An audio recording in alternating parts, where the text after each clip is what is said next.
I would like to share my thoughts, which are actually not my thoughts, but just thoughts. That being, if you think about being, what is, whatever is can be said to be in a way. But you will understand that everything that is determined by something else, which is its not being. So its being ceases in its not being. And in the language of Spinoza, it means every determination is a negation. And what it means is that being ceases to be in its other, but at the same time, it is itself only because it is not its other. So the other is a part of itself. It's what makes the thing which is be what it is, because it is what it is and not pure being, because it is determined by something which is not what it is. What I want to say is that, and this idea comes from Hegel, pure being, being with no determination, not determinate being, but pure being. If you just think about abstract pure being, there is nothing to see, to understand, to grasp, there's no intellectual or sensitive cognition which is possible in pure being, because in pure being there is nothing.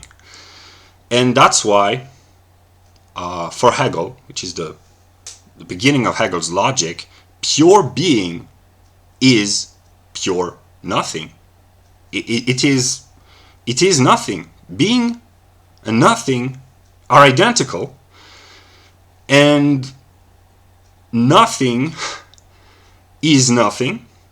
And we say that nothing is nothing. You predicate something about nothing, and that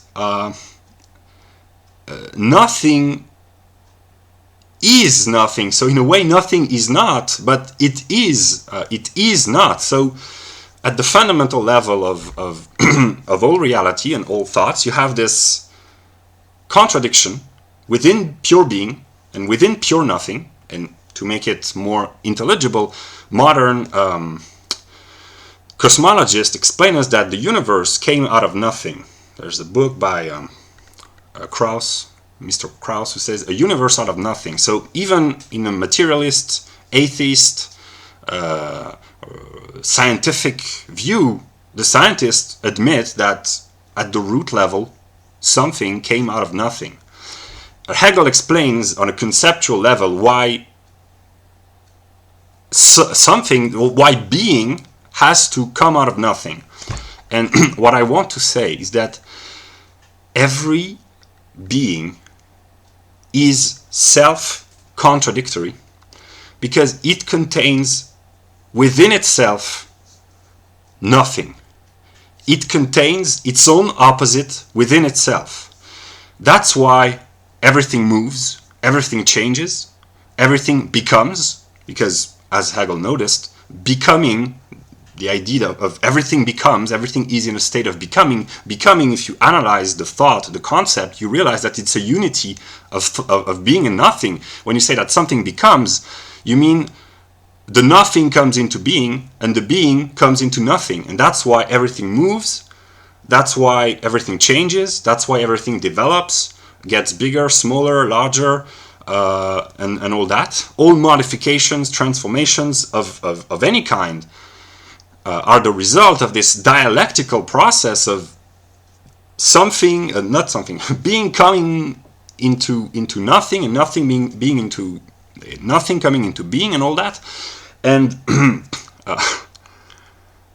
what I want to say, and is related to what I said about Bertrand Russell and the relation of the fragmentary part to the whole. I am, as an empirical individual, I am a contradictory being. I have an inner conflict between being and nothing within me, and the whole of being is moved by this inner conflict between being and nothing. And I have come to understood that I cannot be at peace with myself without the whole of being being at peace with itself. So it is in my very nature, in my very being, because I am, as of now, a determinate being. I am in relation through the gravitational field and the electromagnetic field and through the sense objects that I perceive, and through this video that I am communicating to the internet. I am, in a way, in relation with the entirety of the universe, and my position, as of now, in relation to the whole of the universe is determined by my place in it and my determinations and the determinations of the whole of being. And what I want to say is that, like everything else, I want to be at peace with myself, to stop the conflicts between being and nothing that I have inside of me. And since I am in relation to the whole of being, my inner conflicts can only be solved if all the conflicts within being, of any kind, are solved. It's a logical necessity. And which means that I have to do my best, if I may say, to try to make peace within being, which is a difficult task, but at least I have formulated the problem and I am aware of my own personal role and duty to restore peace within being. And that's it.